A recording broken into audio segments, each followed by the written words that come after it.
ছাত্রী নন। আজকে কেন তিনি ওখানে এপাং ঝোপাং করতে গেছেন? ভুয়া ডক্টরেট জর্জিয়া ইউনিভার্সিটি, আর 36 বছরের ওর বাছুর ভাইপো ভুয়া ইঞ্জিনিয়ার।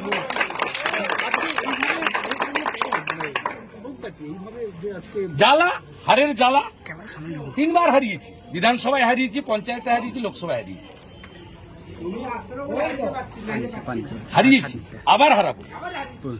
এই জ্বালা থেকে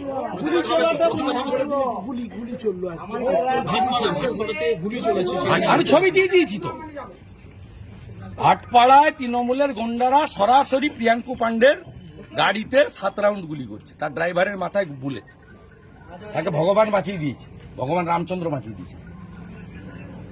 আমি তো ছবি দিয়ে দিয়েছি, আইডেন্টিফাইড। কৌস্তব বাগচিকেও তাড়া করা হলো, কোচবিহারের 2 জন বিজেপি। এখানে রিয়াপাড়া একটা ঠান্ডা জায়গা, জানেন, এখানে কোনোদিন গোলমাল হয় না, কখনো গোলমাল হয় না। আর সরকারি বাস যাচ্ছে, কেউ যাচ্ছে, বললে, অনুরোধ করলে 10 মিনিট আটকে ছিল, বললে ছেড়ে দিত। যারা লিডারশিপ ছিল, প্রধান আছে, জেলা পরিষদ মেম্বার আছে, পঞ্চায়েত সমিতি সভাপতি আছে, মন্ডল সভাপতিদের বললেই, অনুরোধ করলে এখানে পুলিশের সঙ্গে, সরকার প্রশাসনের সঙ্গে সবাই সম্পর্ক রেখেই চলে। এখানে রিয়াপাড়া অত্যন্ত শান্ত। যখন নন্দীগ্রামে জমি রক্ষার আন্দোলন হয়েছিল তখনও রিয়াপাড়ায় কিছু হয়নি। এই জায়গা বরাবর শান্ত জায়গা। এখানে গ্যাস ফাটিয়ে, লাঠি চালিয়ে আস্ফালন দেখাচ্ছে।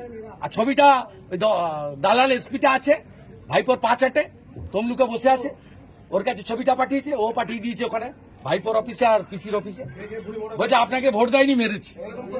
মার, যত মারবি তত বাড়বে, আপনি বিধায়ক, যত মারবে তত বাড়বে। 1956 ভোটে হারিয়েছি, 17টা অঞ্চলের মধ্যে 11টা অঞ্চল নিয়েছি, 2টা পঞ্চায়েত সমিতি নিয়েছি।